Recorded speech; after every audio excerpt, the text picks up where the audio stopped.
I am back with another video. और जैसे कि मैंने आपको बोला था कि मैं नेविल गॉडार्ड के कोट्स की एक्सप्लेनेशन की सीरीज़ एक शुरू करने वाली हूँ। सो मैंने जिस दिन आपको बोला था उस दिन मैंने शुरू कर दी थी और this is going to be the second video about that. तो हम शुरू करते हैं आज का वीडियो, बट उससे पहले अगर आपने चैनल को सब्सक्राइब नहीं किया है तो अभी जल्दी से कर लो। और yes, do follow me on Instagram and if you want to book a session with me regarding your problem so you can check the description box of this video. वहाँ पे आपको सारी डिटेल्स मिल जाएंगी कि आपको क्या क्या स्टेप्स फॉलो करने हैं to book a session with me. Apart from that मुझे आज ही पता चला है कि हम लोग जीमेल का यूज़ करके भी सेशन ले सकते हैं। So I had no idea कि ऐसा भी हो सकता है। मुझे लगता था Gmail is only to send emails, but thanks to one of my subscribers she told me कि हम जीमेल का यूज़ करके भी सेशन ले सकते हैं। तो जिन लोगों के पास इंस्टाग्राम नहीं है और जिनके पास सिर्फ एक ईमेल आईडी है, they can connect with me now on the email and yes we can talk about your situation there. तो आज की वीडियो का टॉपिक होने वाला है रिपीटेशन। जैसे कि मैं आपको बोलती हूँ कि repetition is the key to reprogram your subconscious mind. And manifestation क्या है? Manifestation is nothing but an ability to reprogram your subconscious mind to think that you already have what you want। मतलब जो आपको चाहिए वो आपके पास already है। इस चीज़ को आपको बिलीव कराना होता है अपने सबकॉन्शियस माइंड को। और सबकॉन्शियस माइंड सिर्फ एक ही चीज़ से बिलीव करता है, वो बिलीव करता है by seeing images, by hearing words, by hearing what you are talking about. वो बिलीव करता है by emotions, by feelings.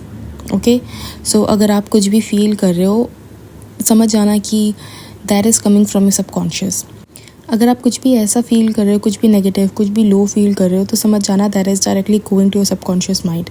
And that is why Neville has also said that do not dwell into the feeling that you don't want to express into the world. मतलब जो feeling आप इस दुनिया में express नहीं करना चाहते हो, जो फीलिंग आप नहीं चाहते कि आपको बार बार कंटिन्यूसली फील हो, you have to stop that feeling and start to feel opposite of that feeling। मतलब जो आप फील कर रहे हो उसके अपोजिट आपको फील करना स्टार्ट करना पड़ेगा। अब ये करने से क्या होगा? ये करने से ये होगा कि your subconscious mind will be familiarized with an opposite feeling of happiness, opposite feeling of achievement, opposite feeling of being healthy, opposite feeling of being rich। और क्योंकि इंसान अपनी डिज़ायर पूरी क्यों नहीं कर पाता? क्योंकि उसको पता ही नहीं होता कि ये फील कैसा होगा अगर ये मेरे पास होता तो। इसीलिए लोगों की आधी से ज़्यादा डिज़ायर पूरी होती ही नहीं है। That is because they never make themselves feel कि they don't even want to think for once कि यार ये चीज़ अगर मेरे पास एक्चुअली में होती तो मुझे कैसा फ़ील होता। वो वहीं पर रुक जाते हैं कि मुझ पे नहीं हो रहा है फ़ील, मुझ पे नहीं हो रहा है फ़ील। अरे कैसे नहीं हो रहा? जब आप एक कोई इमेज बनाओगे, ठीक है, और उस इमेज को इतना विविडली फील करोगे कि आपको ऐसा लगने लगे कि वो आपके सामने ही हो रहा है, और कंटिन्यूसली आप उस इमेज को फेमिलराइज कराओगे अपने सबकॉन्शियस माइंड से रिपीटेडली, तो it has no option but to manifest. उसके पास कोई ऑप्शन नहीं बचेगा rather than being manifested in your 3D reality. Because आप खुद ही सोचो कि आप जब अपनी नॉर्मल लाइफ में भी कभी कुछ मैनिफेस्ट करते हो तो वह कैसे करते हो? You manifest using your thoughts. अब लोग मुझसे पूछते हैं थॉट्स और एफर्मेशंस में क्या फ़र्क होता है? पहली बात, थॉट्स एंड एफर्मेशंस में कोई फ़र्क होता ही नहीं है। Thoughts and affirmations are the same. एक बहुत ही थिन लाइन होती है जिसको बहुत कम लोग ही समझ पाते हैं। अब जैसे कि मैं आपको एग्जांपल देती हूँ। इस मोमेंट ऑफ टाइम पे आप जो भी सोच रहे हो, ठीक है, जो भी सेंटेंसेस आपके दिमाग में चल रहे हैं unconsciously, unknowingly, those are thoughts. Thoughts क्या होते हैं कि वो नेचुरली बनते हैं आपके सबकॉन्शियस बिलीव्स की वजह से। बट अफर्मेशंस क्या होते हैं? अब अफर्मेशंस होते हैं वो न्यू सेंटेंसेस जो आप अपने सबकॉन्शियस बिलीव्स को चेंज करने के लिए यूज़ करते हो। So thoughts are also sentences, affirmations are also sentences just एक इतना सा डिफरेंस है कि थॉट्स ऑटोमेटिकली आपके सबकॉन्शियस बिलीव्स की वजह से आते हैं, और सबकॉन्शियस बिलीव्स को चेंज करने के लिए जो सेंटेंसेस आप बोलते हो वो अफर्मेशंस होते हैं। आई होप ये थोड़ा सा थिन लाइन का डिफरेंस आपको समझ में आ रहा है। अगर नहीं आया है तो comment down below, I will try to explain in much more detail. But ये बहुत सिंपल सी चीज़ है कि थॉट्स रैंडमली आपके दिमाग में आते हैं।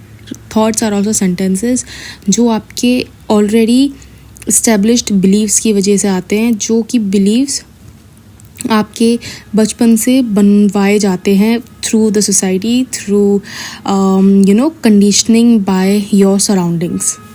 बट उन बिलीव्स को चेंज करने के लिए जो हम सेंटेंसेस खुद से बोलते हैं और उन थॉट्स को रिप्लेस करने के लिए जो सेंटेंसेस हम बोलते हैं, those are affirmations.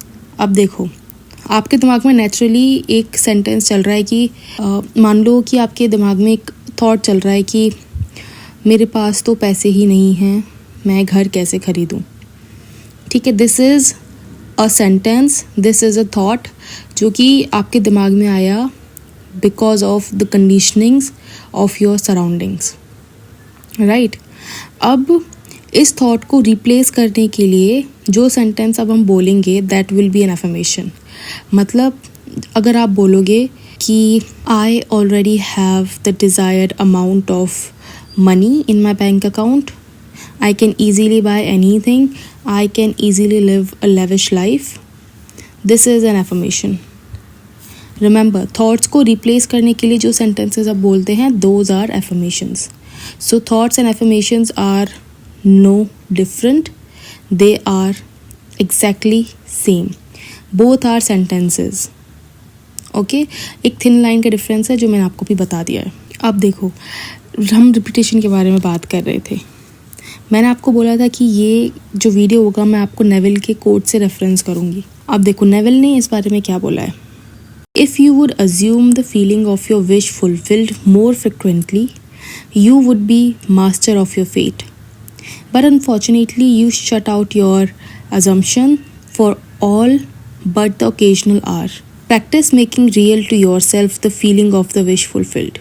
After you have assumed the feeling of the wish fulfilled, do not close the experience as you would close a book, but carry it around like a fragrant odor. Instead of being completely forgotten, let it remain in the atmosphere, communicating its influence automatically to your actions and reactions.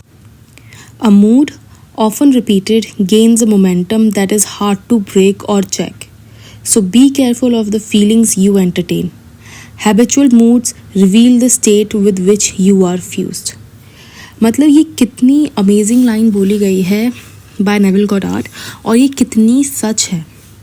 मतलब ये उन्होंने उस time पे बोली थी जिस time पे science उतना डेवलप्ड भी नहीं था, but still he was so spiritually awakened. इसीलिए बोलते हैं कि जो चीज़ें साइंस एक्सप्लेन नहीं कर सकता, that is all explained in our scriptures, in our holy books. तो अब इसका मतलब क्या था? इसका मतलब था कि अगर आप अपनी विश फुलफिल्ड वाली फीलिंग को मोर फ्रिक्वेंटली खुद से रिपीट करोगे, आप अपनी किस्मत के मास्टर बन जाओगे। बट आप ऐसा नहीं कर पाते हो। प्रैक्टिस करो अपने आप से उस फीलिंग को फेमिलियराइज कराने की, मतलब उस फीलिंग को रियल महसूस कराने का प्रैक्टिस करो। Because I always say repetition and practice makes a man perfect. जैसे कि उन्होंने बोला कि ये जो आपकी फीलिंग है ऑफ द विश फुलफिल्ड, इसको रियल फील कराने का प्रैक्टिस करो। और जब आपने ये कर लिया है, जब आपने ये फीलिंग है, ये जो फीलिंग है आपकी of the wish fulfilled state, इसको जब आपने अज्यूम कर लिया है, इसको सिर्फ जब तक आप विजुलाइज कर रहे हो जब तक ही अपने पास मत रखो। इसको आप अपने साथ लेके घूमो as if it is already done. जैसे हम परफ्यूम लगाते हैं और उसकी खुशबू हम अपने साथ लेके घूमते हैं 24/7, उसी तरह से ये जो आपने अभी इमेजिन किया, ये जो भी आपने फीलिंग की, of the wish fulfilled, feeling ली ऑफ द विश फुलफिल्ड, इसको एज एन अजम्पशन लेके चलो अपने साथ। इसको भूल मत जाओ कम्प्लीटली, इसको अपने साथ रहने दो और अपने जो भी एक्शंस और रिएक्शंस होते हैं वो इसी फीलिंग के बेस्ड पे लो। अब इसका मतलब क्या है? इसका मतलब ये है कि आप अपनी 3D को देख के जो भी रिएक्शंस और जो भी एक्शंस करोगे, ठीक है, वो इस ही फीलिंग को थॉट प्रोसेस में रख के करोगे कि why should I do this, it's already done, या why should I react on 3D when it's already done. लोग 3D पे रिएक्ट कर जाते हैं क्योंकि वो भूल जाते हैं कि the 3D is working in delay. आपने अगर मेरा डिले प्रिंसिपल वाला वीडियो नहीं देखा है तो देख लो अभी जाके, मैंने उसमें बताया है कि 3D वर्क्स इन डिले। अब इसका एग्जांपल क्या है, ठीक है, आपने विजुलाइज़ किया कि आप हेल्दी हो, ठीक है, अगर आप किसी बीमारी से लड़ रहे हो, ठीक है, और आप विजुलाइज़ कर रहे हो कि आई एम हेल्दी, ठीक है, पर आप जब तक विजुलाइज़ कर रहे थे जब तक तो आपको अच्छा फील हो रहा था, ठीक है, you were feeling happy, you were feeling the feeling of wish fulfilled. But जैसे ही आप अपनी आंखें खोलते हो और 3-4 घंटे बाद जब आप आपकी कोई रिपोर्ट आती है, ठीक है, तो उसमें आपका स्टेटस वैसा ही होता है, तो यू रिएक्ट सडनली कि कुछ नहीं हो रहा और मैं तो अभी भी अनहेल्दी हूँ। No, this is not to be done. You have to react to your 3D as if it is already done. You have to react to this state. You have to react to this scenario इस तरह से कि ये तो पुरानी report है, I am already healthy. You have to practice ignoring negative things because practice makes a man perfect. I always say practice makes a man perfect. दूसरा उन्होंने बोला है कि कोई भी एक ऐसा मूड का मतलब फीलिंग, कोई भी एक ऐसा मूड जो खुद से बार बार रिपीट किया जाता है, इट गेन्स मोमेंटम, मतलब वो धीरे धीरे बढ़ता जाता है and it manifests in the end. तो बहुत केयरफुल रहो कि आप किन फीलिंग्स को एंटरटेन कर रहे हो, क्योंकि जो भी आपकी हैबिचुअल मूड होते हैं, जिस भी मूड में आप ज़्यादातर रहते हो, वो रिवील करती है कि आप किस स्टेट में जी रहे हो। अब लोग मुझसे पूछते हैं ना कि हम कैसे ये लिविंग इन दी एंड की स्टेट में पता लगा कि हम उसमें हैं कि नहीं।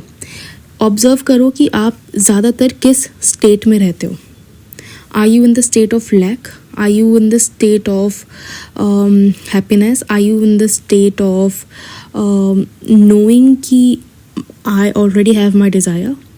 अगर आप इस स्टेट में हो कि I already have my desire, तो चांसेस आर कि you will manifest your desire. अगर आप इस स्टेट में रहते हो ज़्यादातर टाइम कि कुछ नहीं हो रहा यार, मैं जितना ट्राई कर लूँ मेरे से होता ही नहीं है, मैं सब कुछ मैनिफेस्ट कर सकता हूँ, बस यही चीज़ मैं मैनिफेस्ट नहीं कर सकता। अगर आप इस स्टेट में हो तो be careful and stop entertaining this feeling, because यही मोमेंटम गेन कर रही है और this will stop you from manifesting your desire. Okay, so I hope आपको आज का वीडियो पसंद आया हो, और अगर आपको कोई भी क्वेश्चन हो, कोई भी डाउट हो तो मुझे बताओ कमेंट सेक्शन में। And yes, I have limited slots available, so अगर आप कोचिंग लेना चाहते हो या फिर आप सेशन लेना चाहते हो मुझसे, so you know the drill, you have to check the description box of this video, वहाँ आपको सारी डिटेल्स मिल जाएंगी। DM me on my Instagram and I will give you further information there. Okay, so I will see you in my next video. Until then, bye bye, take care.